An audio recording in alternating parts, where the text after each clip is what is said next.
বৃন্দকে শুভেচ্ছা জানাচ্ছি। আজকের প্রথম কার্যনির্বাহী মিটিং এর মাধ্যমে আমাদের ডাকসুর আনুষ্ঠানিক কার্যক্রম শুরু হচ্ছে। আমরা যারা নির্বাচিত হয়েছি আমরা বারবার বলছি আমরা নেতা, আমরা সবাই প্রতিনিধি।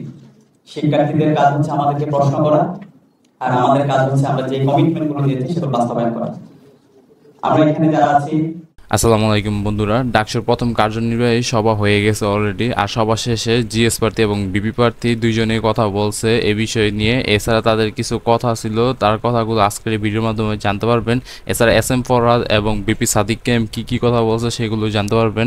এস এম ফরহাদ তিনি তো কিছু কথা বলছেন, এখন আপনারা জানতে পারবেন যে বিপি সাদিক ক্যাম কি কথা বলছে তা এখন শুনতে পারবেন। এছাড়া আজকের ভিডিওর মাধ্যমে জানতে পারবেন বিপি সাদিক ক্যাম তিনি কলম ডাকসু নির্বাচন শেষ হওয়ার পর এবং ফলাফল ঘোষণা বিজয়ী হওয়ার পর তিনি কলম কথা বলছে, তার প্রতিশ্রুতি রক্ষা করবে। তো সেই অনুযায়ী তিনি কথা বলছে, তা জানতে হলে ভিডিওটা শেষ পর্যন্ত দেখতে থাকুন।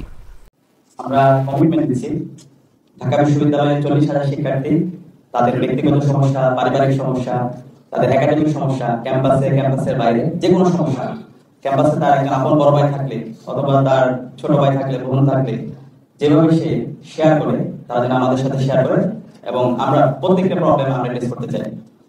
একই সাথে আমরা নির্বাচন হওয়ার পর থেকে আমাদের যারা সহযোগিতারা ছিল আমরা সবার কাছে যাওয়ার চেষ্টা করেছি, তাদের কথাগুলো শোনার চেষ্টা করেছি। এখানে আমরা কেউ জয় অথবা পরাজয় হয়নি।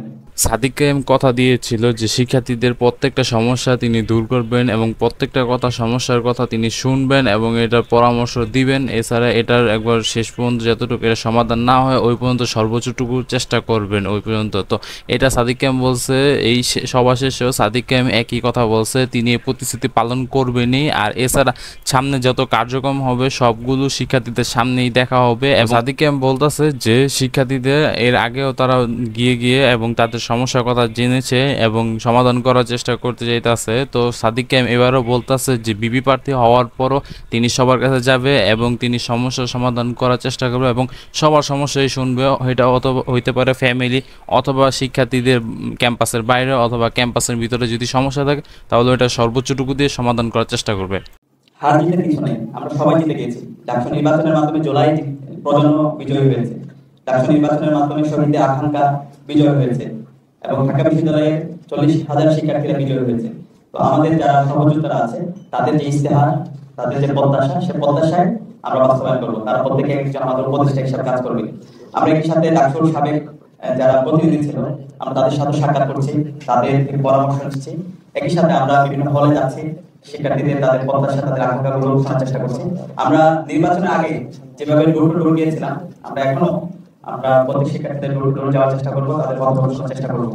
আর আমাদের সম্পাদক যারা বন্ধুরা, আপনারা হয়তো অন্যান্য নিউজ থেকে জেনে থাকবেন যে বিপি সাদিক ক্যাম তিনি সাবেক বিপির সাথে দেখা করেছে, মানে অসুস্থ বিপিনের সাথে তিনি দেখা করছেন এবং পরামর্শ নিতেছেন যে সামনে কিভাবে তিনি বিপি হিসেবে সামনে কার্যক্রম চালাবে। এছাড়া ঢাকা বিশ্ববিদ্যালয়ে কিভাবে একটা উন্নত বিশ্ববিদ্যালয়ে রূপান্তর করার চেষ্টা করতে পারবে সেই বিষয়ে তিনি পরামর্শ নিতেছে। তো এছাড়া তিনি সামনে আরও কার্যক্রম করবে ঢাকা বিশ্ববিদ্যালয়কে আরও উন্নত করার জন্য। এছাড়া শিক্ষার্থীদের সমস্যা সমাধান করার জন্য তিনি অনেক চেষ্টা করবে। তো এই কথাই তিনি বলতেছে। তারা ইতিমধ্যে এক্সিকিউটিভ প্ল্যান নিয়েছেন, বিস্তারিত পরিকল্পনাগুলো আমরা খুব দ্রুতই আপনাদেরকে জানিয়ে দিব। আমরা এই মাসে কি কি কাজ করছি সেই পূর্ণাঙ্গ পরিকল্পনা আমরা আপনাদের সামনে হাজির করব। তো সব মিলিয়ে আমরা সবার কাছে দোয়া চাই, সারা দেশের মানুষের কাছে দোয়া চাই, ঢাকা বিশ্ববিদ্যালয়ের শিক্ষার্থীদের কাছে দোয়া চাই।